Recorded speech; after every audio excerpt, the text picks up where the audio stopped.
Cody Rhodes officially makes his return to World Wrestling Entertainment in what has been a fantastic WrestleMania 38 Night 1, and we still got Night 2, and overall I thought Night 1 was a fantastic-ass show. I'm going to go through the entire show right here on the Broken Havoc podcast, right here on YouTube with my WrestleMania Night 1 review. Roll it.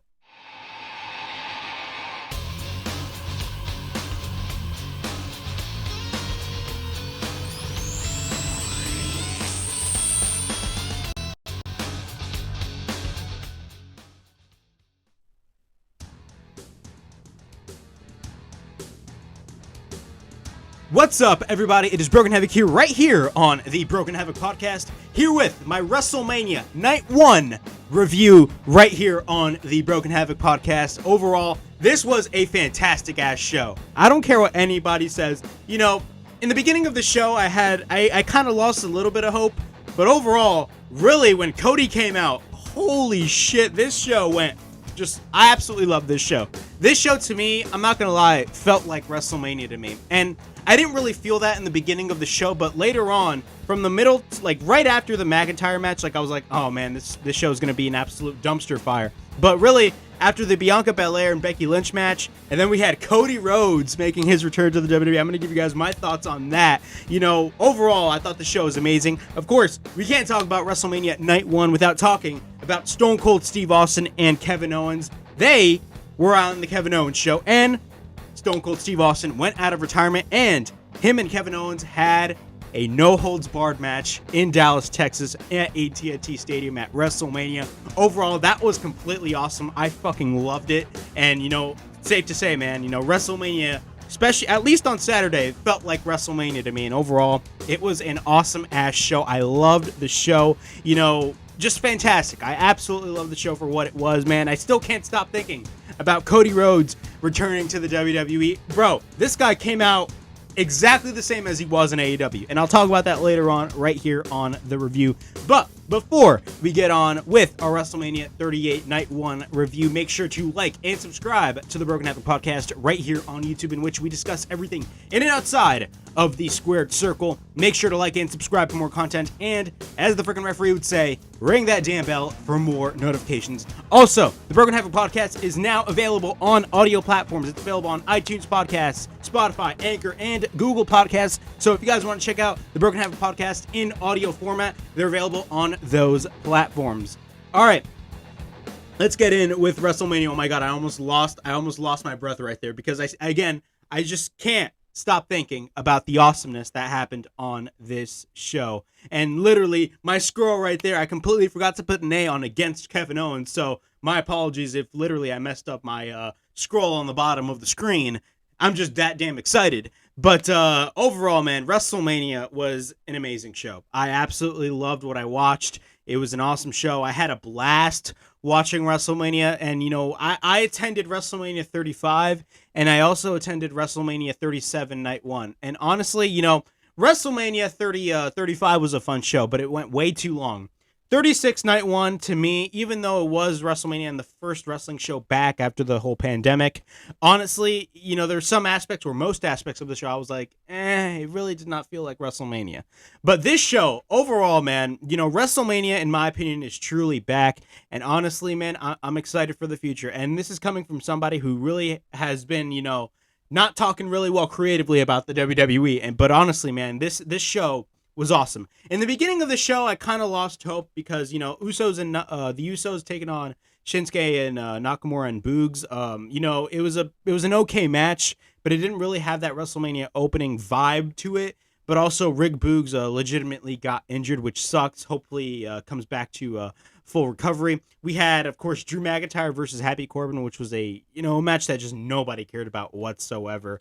But man, you know, we had Rey and Dominic Mysterio taking on Logan Paul and The Miz. And overall, man, Logan Paul is fantastic in the ring. He was amazing at what he did. The guy was great. And The Miz turned on Logan Paul in the end because The Miz is a freaking heel. Of course, we had Seth Rollins and his mystery opponent, which Cody Rhodes officially returned to the WWE. I'm going to be talking about that later on in the review, but holy shit, man, that match that Cody Rhodes and Seth Rollins delivered. It was an absolute 5-star classic. Bro, that match is match of the year caliber. If you want to talk about WrestleMania quality matches, you can talk about this match because this match was absolutely freaking amazing.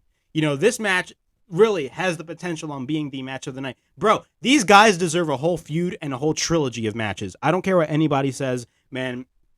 It was an absolute match. Bianca Belaire versus Becky Lynch was a fantastic match as well. We had Charlotte Flair versus Ronda Rousey, which a lot of people were not really high on, you know, including myself. But overall, I thought the match itself was actually not that bad. The finish was kind of weird, and it's kind of weird if you had Ronda Rousey. If you brought Ronda Rousey back only for her to like lose to Charlotte Flair, I actually thought Ronda Rousey was actually going to go over in the match. But of course, we also had Stone Cold Steve Austin make his return to the WWE, and also he wrestled Kevin Owens in a retirement match. It was definitely a 100% a retirement match. But overall, man, WrestleMania was such a fun show. I had a blast watching the show. I loved watching the show. It was amazing. And I'm going to give you guys my full review right here on the Broken Havoc podcast, right here on YouTube. All right, the show kicks off. And by the way, the stage for WrestleMania looked absolutely amazing. I love the WrestleMania stage. And you know what? Almost every year, you know, one of the things that I always look forward to when it comes to WrestleMania is the stage design. And, you know, for the past year, we had an awesome stage. Of course, my first WrestleMania that I attended was WrestleMania 35. And I was so disappointed with the stage. I thought it was absolute laziness that what they did with the stage. You know, it was just a whole screen. But this year, you know, the WrestleMania stage was 10 times better than the stage at WrestleMania 32 because the WrestleMania 32 stage, in my opinion, was just flat out basic. But overall, the stage for WrestleMania 38 was absolutely awesome. It was a giant WrestleMania logo screen, but the visual of the wrestler coming out with that huge ass WrestleMania logo, I absolutely loved it. But yeah, man, we're gonna be talking about WrestleMania and going through the entire show itself. Of course, WrestleMania had that awesome ass pyro. The Dallas Cowboys cheerleaders kicked off WrestleMania, and they were kicking off WrestleMania to Thunderstruck by AC/DC, so that was awesome to see. But our first match of the evening was the Usos versus Shinsuke Nakamura and Rick Boogs. And bro, the entrance that Rick Boogs did with Shinsuke Nakamura at WrestleMania, holy shit, I'm not gonna lie, man. That was an awesome ass entrance. I loved the entrance for what it was. Also, man, Pat McAfee literally dancing at WrestleMania at AT&T Stadium. Bro, I don't care what anybody says. I love that as well. But overall, what are my thoughts on the match? The match was okay. I tweeted that the match was okay. And that was before I realized I didn't even know that Rick Boogs was actually legitimately hurt. So apparently what happened to Boogs was when he was picking up Jey Uso, and Jimmy Uso went up on top of Jey when he was already picked up by Boogs. Apparently, Rick Boogs' knee gave out. And what happened was he injured his knee. So that was a legitimate injury, and it sucks for a wrestler to injure themselves, or I don't want to say injure themselves, but, you know, go down with an injury at WrestleMania. That's like literally a nightmare right there. But hopefully Rick Boogs can come back 100% because the guy is absolutely charismatic, and the guy, you can tell the guy loves what he's doing. But we're going to be talking about the match. The match starts. The Usos and I believe Jimmy start. Yeah, the Nakamura and Jimmy start. Nakamura goes for a kick. Nakamura starts off WrestleMania with the offense. And you get an enziguri by Nakamura. He takes Jimmy to the top. Shinsuke drives the knee. We get a cover by Nakamura and a near fall. Jey then tags in. We get a double team attempt by the Usos. We get a right hand by Jey. Jimmy then tags in. Both Usos work on the leg of Nakamura. After that, we get a shot by Jey, who isn't the legal man on Nakamura. Jimmy then continues to be in control. We get a spinning enziguri by Jimmy Uso. We get a cover and a near fall. Then we get a side headlock by Jimmy. Then after that, we get a spinning heel kick by Nakamura. At this point, the hot tag is made. Boogs works on both Usos. He picks up Jey, but Jey escapes. We get a kick and a right hand by Jey Uso. Then Boogs catches Jey into a bear hug, and then he picks up Jey with a delayed vertical suplex. But after that, we get a cover by Boogs and a near fall. Then Boogs picks up Jey, and this is the point where he actually injured his knee. So Jimmy went on top of Jey Uso, who was already picked up by Rick Boogs. And what happened, his knee gave out, and that was where he legitimately injured himself. And after that, Nakamura tags in and both Usos are on the outside, and then Nakamura takes them both out, and then we get a couple of knees by Nakamura on Jey Uso. Jey then gets taken into the corner. We get a kick by Nakamura. We get a German suplex by Nakamura on Jey Uso. Nakamura then is looking for the Kinshasa, but Jey hits the super kick.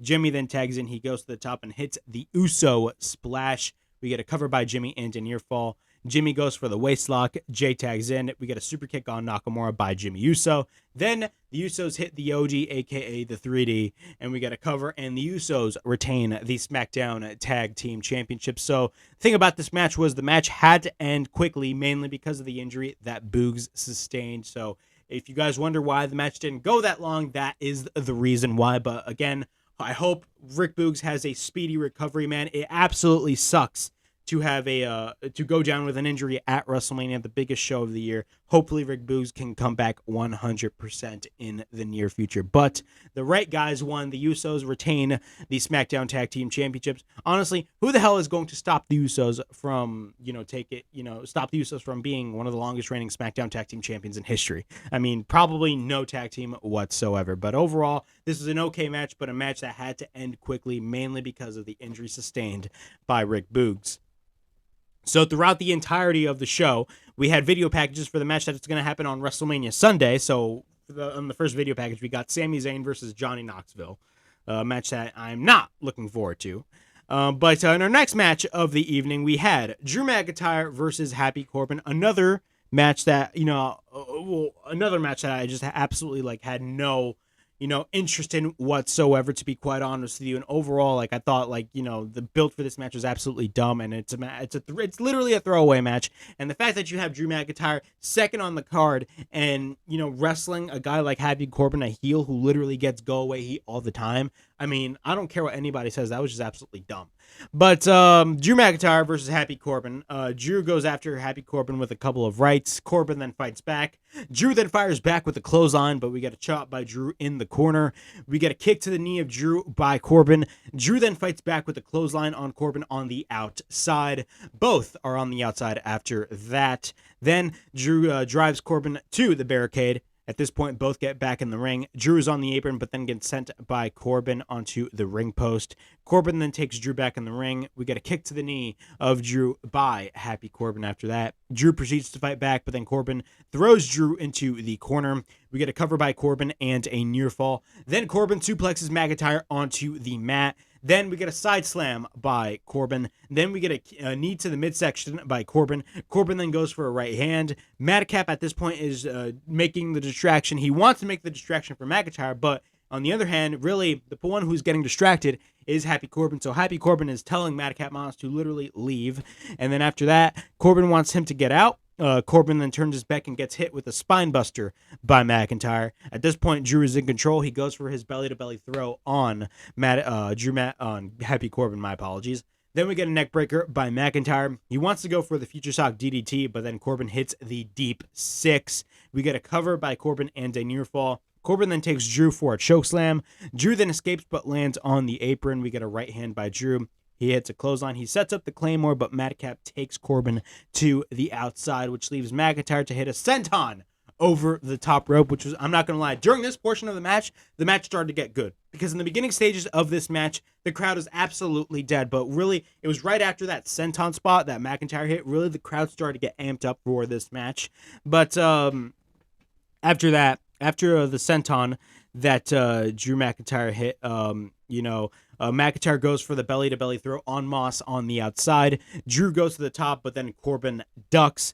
Drew tries to counter the end of days, in which he does, but then Corbin ducks for the Claymore kick. And what happens?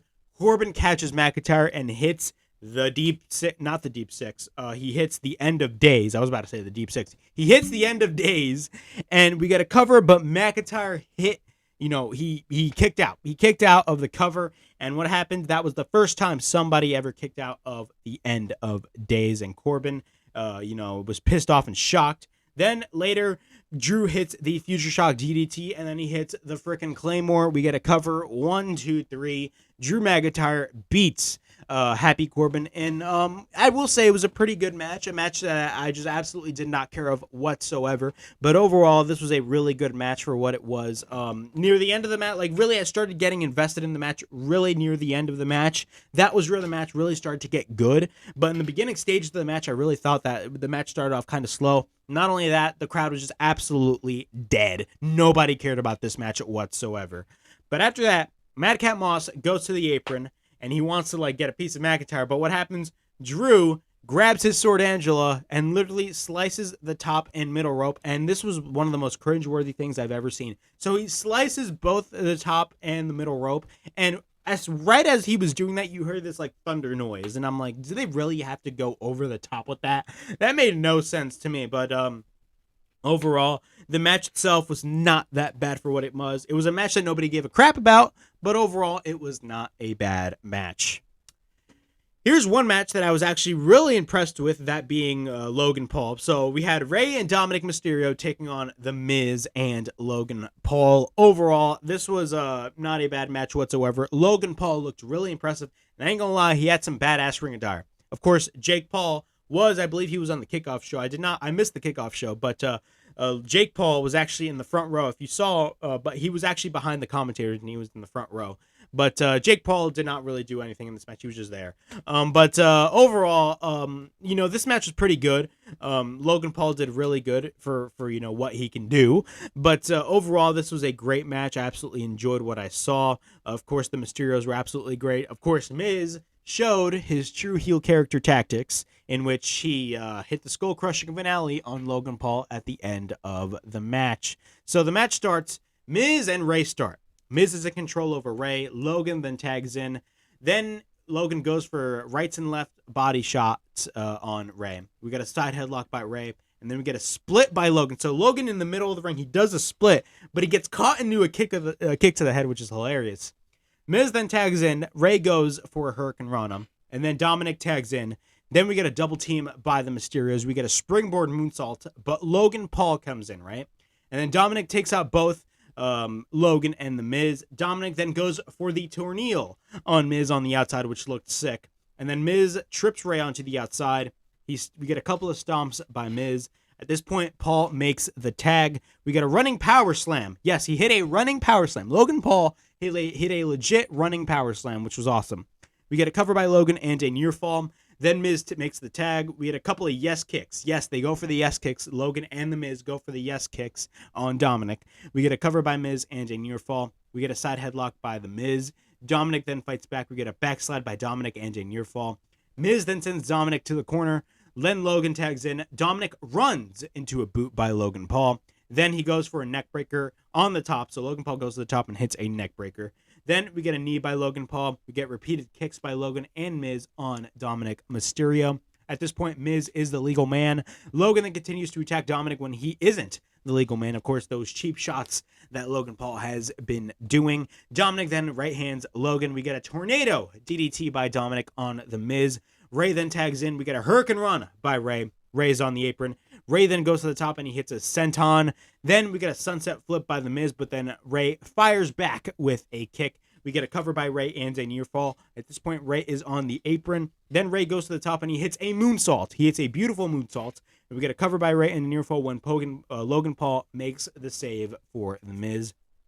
Then Logan and the Miz both pick up Rey. We got a super kick by Dominic. And then Miz gets taken to the middle rope. Miz then tries to counter the 619, but then Rey counters into a tornado DDT, which was actually sick. So like it was a counter after a counter, which I absolutely loved. We get a cover by Rey and a near fall. Rey goes for the Three Amigos. He goes for the Three Amigos on Miz. Miz counters the third Amigo and sends Rey shoulder first to the ring post. So then Logan tags in, right?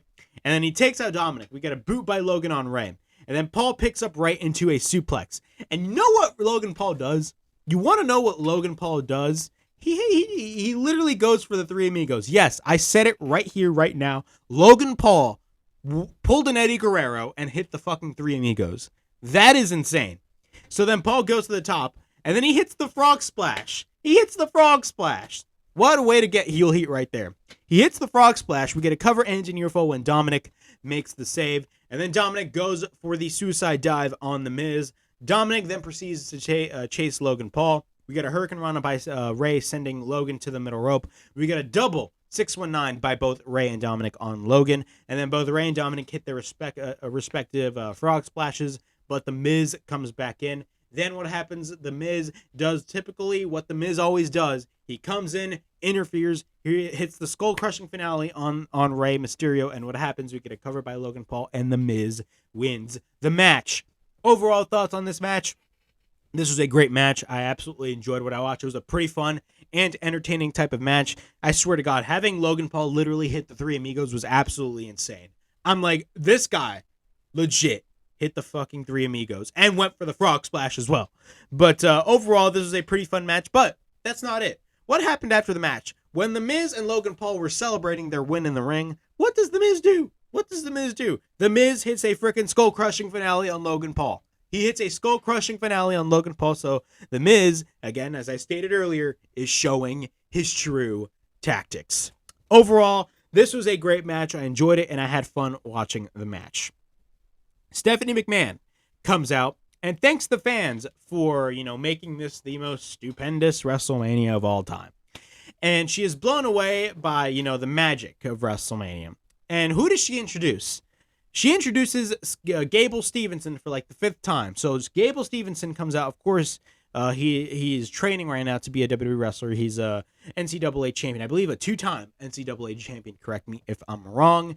And Gable Stevenson last October was drafted to Raw, which was a questionable decision in my opinion, mainly because of the fact that, to me, I'm like, why are you drafting a guy? Yes, I know he's really popular, especially in amateur wrestling, but at the same time, why the hell are you drafting him to Raw if he doesn't have a lot of wrestling ability? To me, that made absolutely no sense.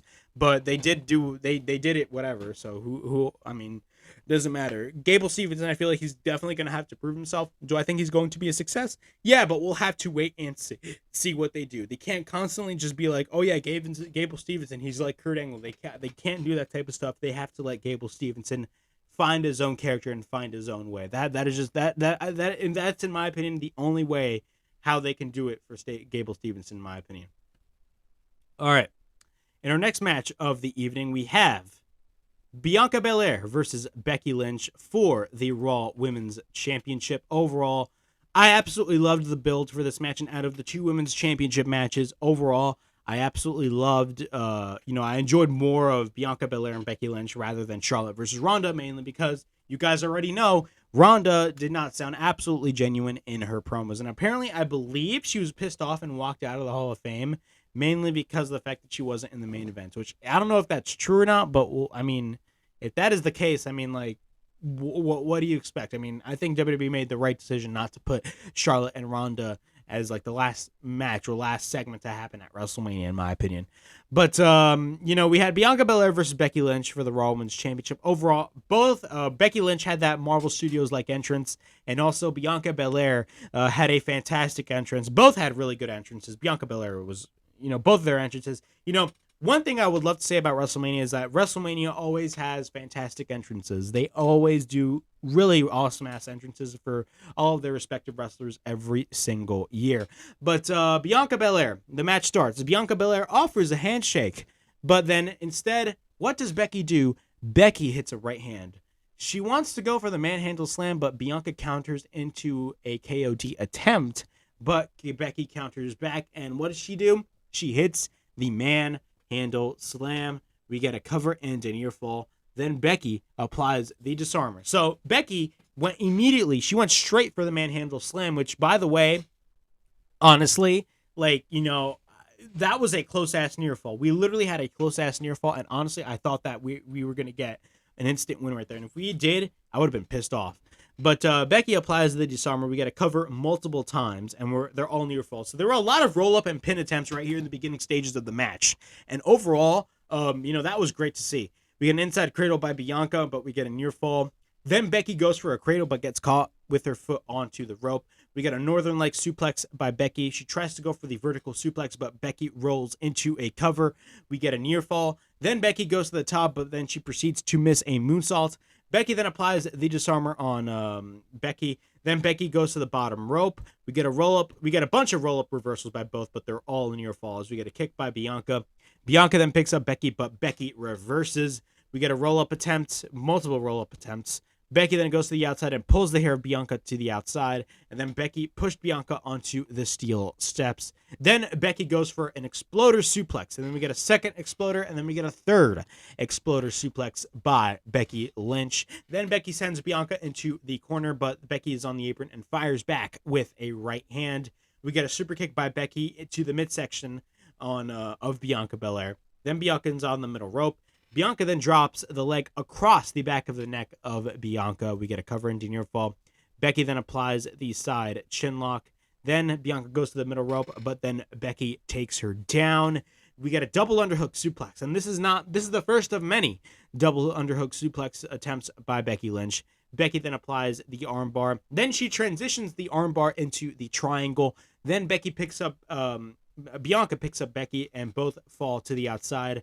Both then get back in the ring, but Bianca then takes Bianca to the outside. Bianca then comes back and then hits a vertical suplex on Becky to the outside. Then Becky goes for a right hand. Bianca then fights back with a couple of right hands. We get a kick by Becky, but Bianca counters the second kick. We get a gut buster by Bianca Belair. And there were so many gut busters during this show, by the way. We get a cover by Bianca and a near fall.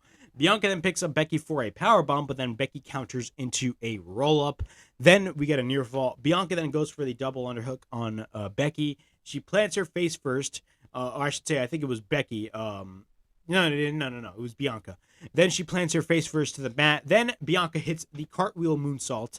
Then Becky goes to the top, but then Becky comes in with the right hand. Becky also goes to the top, and then both are fighting it out. Bianca then hits the 450 splash.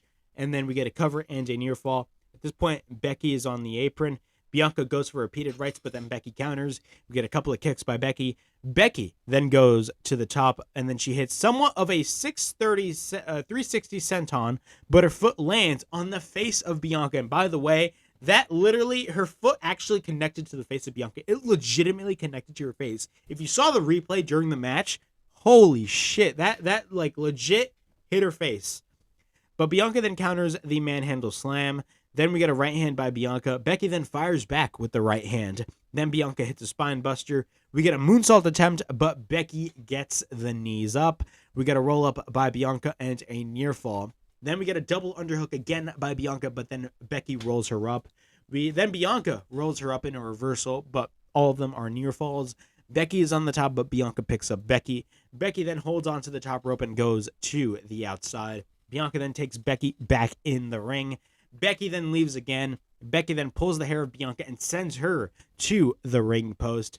Bianca is also on the outside, but then Becky hits the manhandle slam onto the steel steps. And then Bianca comes in before the 10 count. I literally thought that Bianca was she was this close to getting counted out in the match, but no, she went back before the 9 count, I believe. We get a roll up by Becky and a near fall. We get repeated shots to the back of Bianca by Becky. Becky then wants to hit the manhandle slam, but Bianca escapes into a backflip. And then Bianca picks up Becky. What does she do? She hits the KOD, the kiss of death. We get a cover, and Bianca Belair is your new Raw Women's Champion. Overall thoughts on this match. This was a great match. I loved the match for what it was. The build of the match was great. The right woman won. I thought it made perfect sense for Bianca Belair to go over and become the new Raw Women's Champion. And she won. This is Bianca Belair now has become a she won championships back to back at WrestleMania. Last year, of course, she won the Smackdown Women's Championship against Sasha Banks in a fantastic main event on night 1. And this year she won the Raw Women's Championship against Becky Lynch. So overall, Bianca Belair is your new Raw Women's Champion, and rightfully so. She absolutely deserves it, and this was a fantastic match. Becky Lynch, for all the crap a lot of people give Becky Lynch, she definitely did work her ass off during this match, and overall, it was a great match. I loved what I saw, and really the technical wrestling abilities and the near falls were really good in this match as well. Overall, fantastic match. I enjoyed what I watched, and it was a great match.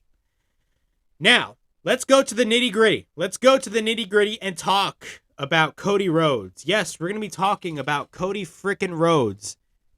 Cody Rhodes makes his official return to World Wrestling Entertainment, and bro, you do not understand. You do not understand the freaking reaction that I had. I did record my reaction and I edited the video, but it's literally not loading. And I'm pissed off because I actually wanted to upload my reaction on YouTube. But holy shit. The reaction that Cody Rhodes came out. Of course, Seth Rollins came out, and he came out in a fantastic entrance as well. You know, everybody was singing his theme song. But, bro, when Cody Rhodes came out, keep in mind, when Cody Rhodes came out, this guy came out in the exact same theme song, the exact same character, the exact same ring attire. Everything that you saw of Cody Rhodes in AEW, he brought in here to the WWE. And honestly, I commend the WWE for doing that. Everybody was afraid that they were going to change up Cody Rhodes, his theme song and all that stuff. No, they didn't change a damn thing, and it made total sense for them to do that because Cody Rhodes' current character, when he was leaving AEW, you know, was pure gold, and it was definitely 100% main event status. But, bro, overall, this was a fantastic match. I don't care what anybody says, man. I absolutely loved this match. Cody Rhodes, man, bro, this match with Seth Rollins and Cody Rhodes 100% deserves a trilogy. I don't care what anybody says. This match deserves a trilogy, mainly because of the fact that this match that we saw at WrestleMania was 100% a WrestleMania quality match. It was definitely a WrestleMania quality match. And overall, you know, if this is the type of match that if this is the type of matches that we're going to be getting with Cody Rhodes in the near future, sign me up. Because, usually during the spring after WrestleMania, that's where really WWE gets on their lazy side. But honestly, I'm actually quite excited. Even though the WWE has a tendency to mess things up, I'm still quite excited, especially on the Raw side. Because look at your main event scene.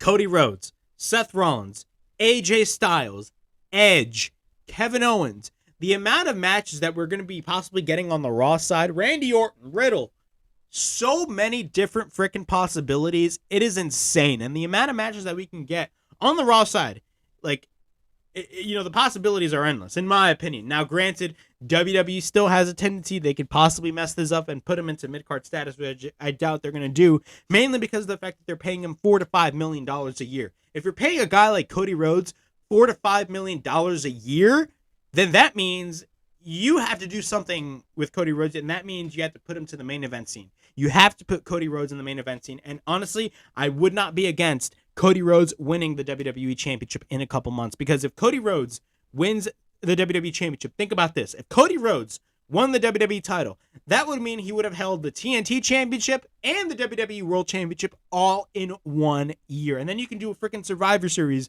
with Cody Rhodes versus Roman Reigns. There's so many different possibilities that you can do with Cody Rhodes. Not only that, man, a match that I can have with Edge, holy shit, he can literally feud with Seth Rollins throughout the entirety of the spring into the summer, and they can have a blow-off match at SummerSlam or something like that. Honestly, man, Cody Rhodes, being in the WWE again, a lot of people started to hate on Cody Rhodes for saying, oh my God, he's a fucking traitor, he's a sellout. And to an extent, you can say that. But really, it's all about what Cody Rhodes wants. What does Cody Rhodes want? You know what I'm saying? And honestly, I am 100% happy for Cody Rhodes that he is in the WWE. I'm happy, and I'm an AEW fan through and through. But overall, I'm totally happy with Cody Rhodes in the WWE. Not only that, AEW is 100% fine without Cody Rhodes, because if you guys saw the Revolution pay-per-view, that match was absolutely freaking amazing. And what just happened at Supercard of Honor with them bringing in a guy like Samoa Joe, who he is going to be on Dynamite this coming Wednesday. Bro, at the end of the day, we just have to enjoy all wrestling, because both companies, you got Cody Rhodes in the WWE, you got a guy like Samoa Joe, Bryan Danielson, CM Punk in AEW. Both sides right now are doing fantastic. And honestly, of course, in my opinion, AEW has the better product. But from what we saw here, it's giving me a little hope on, damn, here we go. And, we're possibly going to see something special in the next couple of months regarding Cody Rhodes. And you know what? Sign me up. 100%. I'm actually really excited to see what he is going to say this coming Monday on Raw. And you know what? Sign me freaking up. But let's talk about the match. Let's talk about Seth Rollins versus Cody Rhodes. And of course, Cody Rhodes made his return to the WWE. Same character, same AEW theme song. He came out to Kingdom. Bro, the crowd was absolutely hot for this match. They were hot for this match, man. They were absolutely on their feet for this match. And to be quite honest with you, this is the definition of a WrestleMania caliber match. So the match starts. Both lock up. We get a side headlock by Cody. And by the way, I'm wearing a Cody t-shirt right here. So we get an arm drag by Cody. We get a side headlock by Rollins, but then we get a shoulder tackle by Rollins. Both exchange hip toss attempts. So we get a kick to the end, our right hand by Cody. And then both exchange shots. Rollins tries to go for the pedigree. Yeah, he tries to go for the pedigree, of course, because Cody Rhodes was taking those shots at Triple H. Of course, you guys remember Double or Nothing a couple of years ago. Cody Rhodes basically dethroned used the sledgehammer to destroy the throne of Triple H. But Rollins wanted to go for the crossroads, yes. But then Rollins counters into... No, Rhodes actually wanted to go for the crossroads, but then Rollins counters for the stomp. But then Rhodes counters. Both try to suplex one another. Cody then suplexes Rollins onto the outside, but then Rhodes takes Rollins shoulder first to the ring post. At this point, Cody is in control. We get a hip toss by Cody, and he transitions that into an armbar. Rollins then reverses it into a roll-up, but then we get a near fall. Then right hands by Rollins. We get a waist lock by Cody, but then Cody grabs the legs and hits him to the midsection. Rollins then goes for an enziguri. Cody then turns to the left arm of Rollins. He goes to the top, and he wants to go for a crossbody, but then Rollins hits a drop kick. We get a knee to the ribs of Rollins. He picks up Cody, and then Rollins hits a gut buster. Then we get a cover ends and near fall. And you know what Seth Rollins screams at Cody Rhodes? He literally yells at Cody Rhodes during the match, "Welcome to the big leagues, bitch." Of course, Seth Rollins, all these years, when AEW was starting up, he was taking shots at... I don't want to necessarily say taking shots at AEW, but like whenever he was asked a question about AEW, he was constantly saying, WWE's the big leagues and all that shit. But, Seth Rollins was like, "Welcome to the big leagues, bitch." I don't give a shit what anybody says. I absolutely loved that. Rollins is in control. Cody then fires back. We get a back elbow by Rollins. We get a couple of chops by Rollins. We get a running right hand by Cody. And then Cody goes for his all-famous power slam. Cody then clotheslines Rollins onto the outside. And then Cody hits a tope suicida. And then Cody goes back to the top of the ring. And then we get a backward crossbody by Rhodes. Yes, he had a backward crossbody. That was awesome. And then we get a cover end and near fall. Rollins then goes to the outside. Cody then wants to go for the disaster kick. He tried to go for the disaster kick. So on the outside, Rhodes actually went on top of the steel steps to try to go for the disaster kick. But Rollins, after that, counters into a powerbomb onto the barricade. Rollins and Rhodes are in the ring. We get a springboard knee. We get a super kick by Rollins. Rollins then hits the Falcon Arrow, but then Cody counters into a stomp. Then Rhodes misses the stomp for the second time. Rollins counters the crossroads. Then Rollins goes for the near... we get a roll up by Rollins and a near fall. I'm sorry, I'm so fucking excited. This goddamn match was amazing. Rollins then hits the crossroads, or Cody hits the crossroads. I'm botching left and right. We get a cover by Rollins and a near fall. Cody goes to the top, but then Rollins pushes Cody down. They land on the top turnbuckle. Rollins then goes for the top. We get a back elbow by Cody, but then Rollins comes back. We get an inverted suplex off the top rope and then plants Cody again to the mat.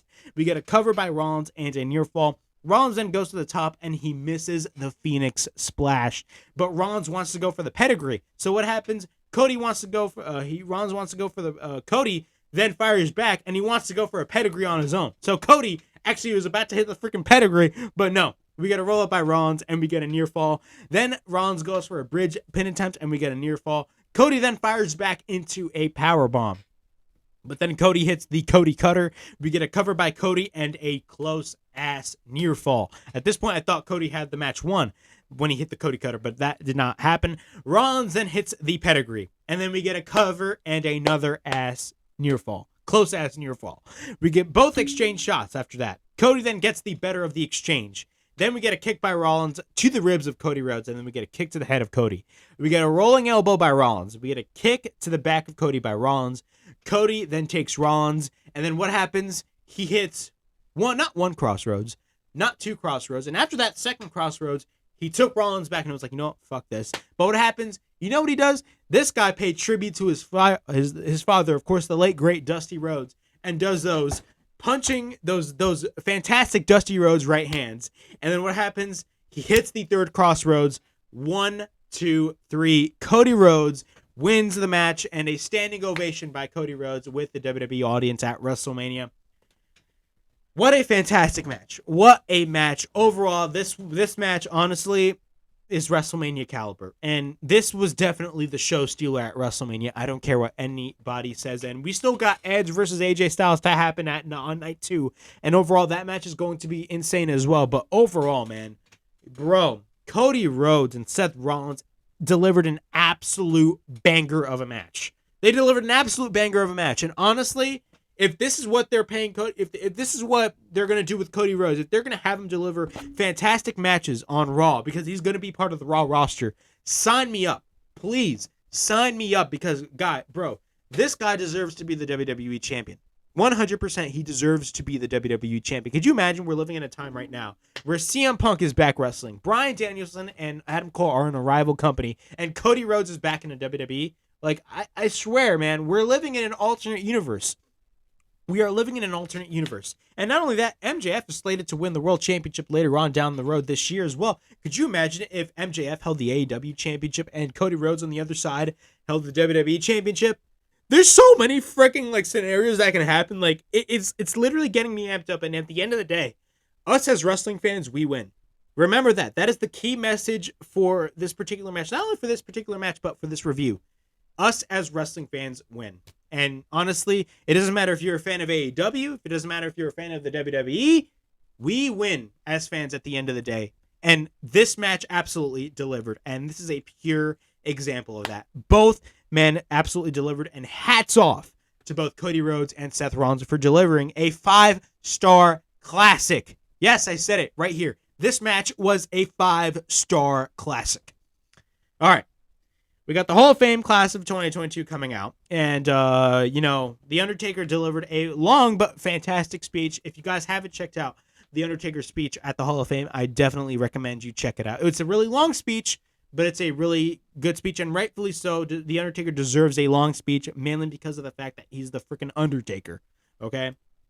We got the WrestleMania attendance record, which was definitely over-exaggerated. Not as over-exaggerated as the last time they were at AT&T Stadium, but their attendance record was 77,899. All right, we got Ronda Rousey versus Charlotte Flair for the SmackDown Women's Championship. Overall, I'm going to go quick because I have to go. But, overall, this was not a bad match. The build for this match was absolute garbage. But overall, I thought the match delivered. The finish was kind of weird, in my opinion. Definitely 100% the finish was weird. Because you're bringing back Ronda Rousey to the Royal Rumble, right? You bring her back. You have her win the Royal Rumble. But then what happens? She loses to Charlotte. Now, overall, I didn't really care a lot about this match. But still, I thought this match was pretty good. But both lock up. We get a couple of back elbows by Charlotte. We get a couple of rights and lefts by Ronda. We get a couple of chops by Charlotte. We get a waist lock takedown by Charlotte. Ronda then looks for the ankle lock. We get a takedown by Ronda. Charlotte then wants to go for the figure four, but then Ronda catches her into a triangle. We get a knee by Charlotte and a boot by Charlotte. Ronda then goes for the knee. At this point, both are on the apron. Then after that, Charlotte goes for the knee to the back of Ronda Rousey. And then she plants Ronda to the apron. Ronda then wants to go for the ankle lock, but then Ronda takes her to the floor. Ronda then gets taken to the ring post, but then Charlotte takes her back into the ring. We get a cover and a 1 count. Then Charlotte then goes for a side headlock. Ronda then fights back, but then takes down Ronda. We get a right hand. Then Charlotte applies the front face lock. We get a takedown by Ronda, but then Charlotte runs into a knee. We get a cover and a near fall, but then Charlotte takes Ronda to the turnbuckle face first. Ronda at this point is on the second rope. Then she proceeds to hit a tornado DDT. We get a cover and a near fall.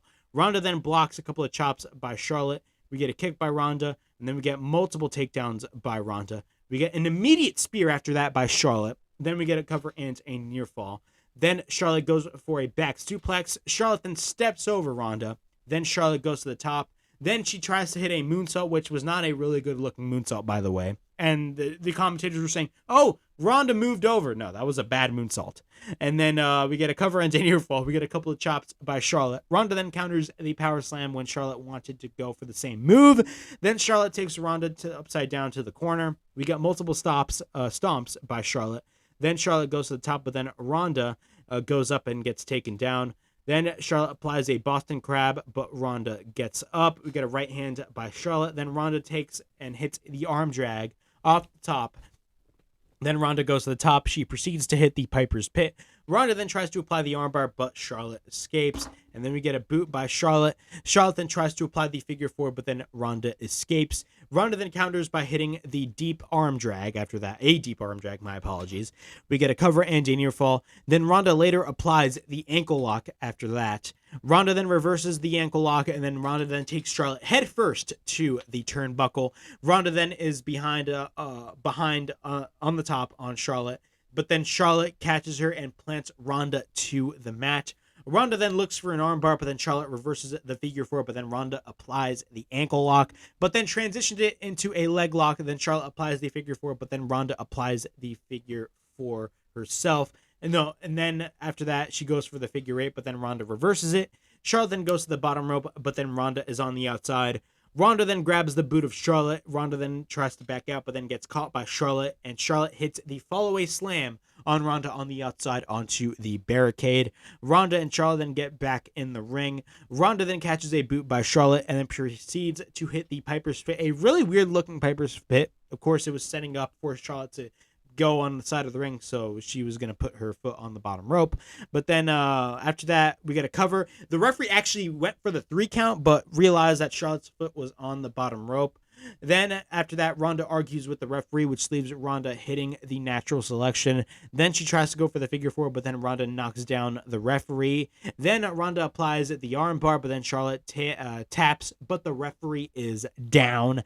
We get a cover by Charlotte, or I should say Charlotte hits the boot, and we get a cover by Charlotte, and Charlotte retains the SmackDown Women's Championship. Overall, I thought that this was not a bad match, although the build was absolute shit. The finish was weird, mainly because the fact, I get that Charlotte Flair is a heel, but still, I mean, you bring back Ronda Rousey mainly to lose to Charlotte Flair at WrestleMania. I mean, that's kind of weird.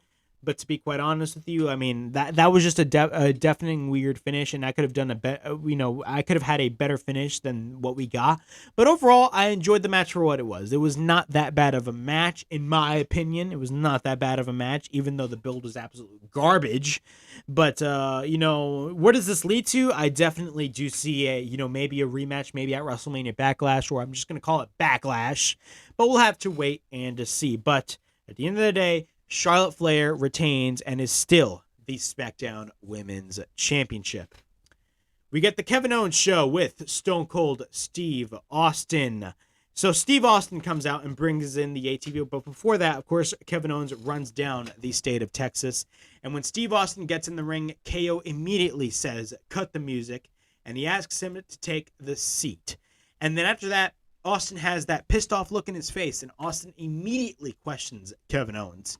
He talks about how he talked shit about the state of Texas and called him a stupid son of a bitch.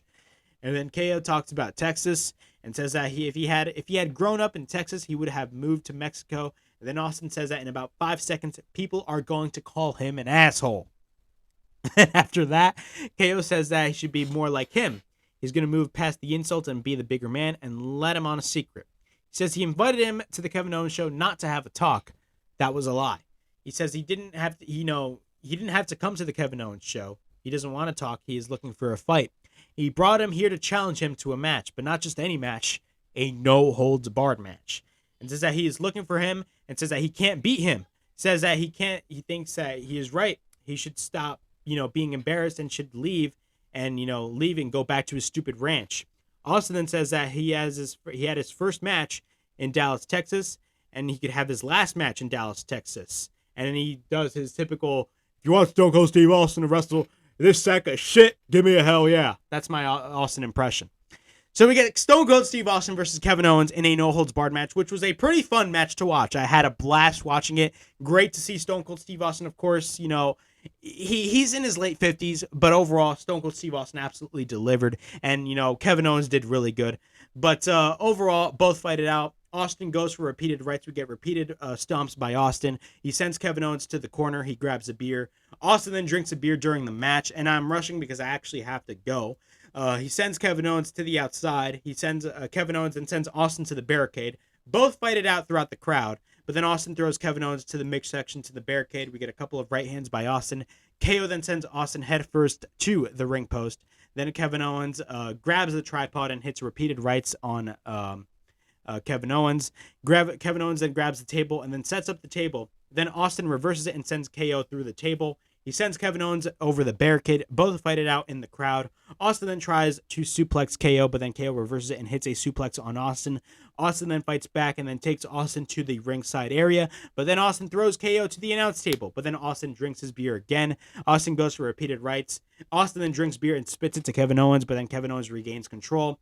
Kevin Owens, then after that, both fight it out on the stage. So literally, Austin drags Kevin Owens' ass throughout the stage. Then he hits 2 suplexes on Kevin Owens on the stage. Both get back in the ring. KO grabs the chair, but then Austin then ducks the chair shot, and then KO hits himself with the chair. We get a stunner by Kevin Owens, by Kevin Owens. Yeah, he actually hit the stunner, but then Austin comes back with the stunner and wins the match. And then after that, he celebrates. And my bad if I was rushing throughout the match because I actually have to go, so I have to do something real quick. So honestly, but overall, my quick thoughts on this. This was a great match. It was a fun match to watch. Of course, he celebrates.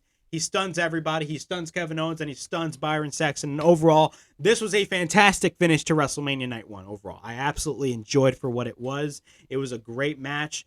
Had fun watching it. Seeing Austin fight, especially in 2022, you can easily say that it was cringeworthy, but overall, it was a really fun. It was definitely fun to see him in action again, and that is great to see. And Lord knows, the experience definitely in AT&T Stadium. But overall, WrestleMania Night 2 was an absolute, Night 1 I should say, was an absolute amazing ass show. I definitely enjoyed for what I saw on the show. Cody Rhodes making his return was definitely the best thing to happen at WrestleMania, but definitely what we can get out of this was 100% WrestleMania felt like WrestleMania, and who knows what the hell is going to happen on Night 2, because Night 2 is happening tonight, and I will be coming to you guys with a review on Night 2 of WrestleMania uploaded tomorrow right here on YouTube. But overall, WrestleMania was an absolute awesome-ass show. So, yeah, that was my WrestleMania Night 1 review. Come back right here to the Broken Havoc podcast right here on YouTube with my WrestleMania Night 2 review. But yeah, as always, please like, subscribe, comment down below, push that bell for notifications, and be on the lookout for more videos right here on the Broken Havoc podcast right here on YouTube. And as always, it is Broken Havoc signing out.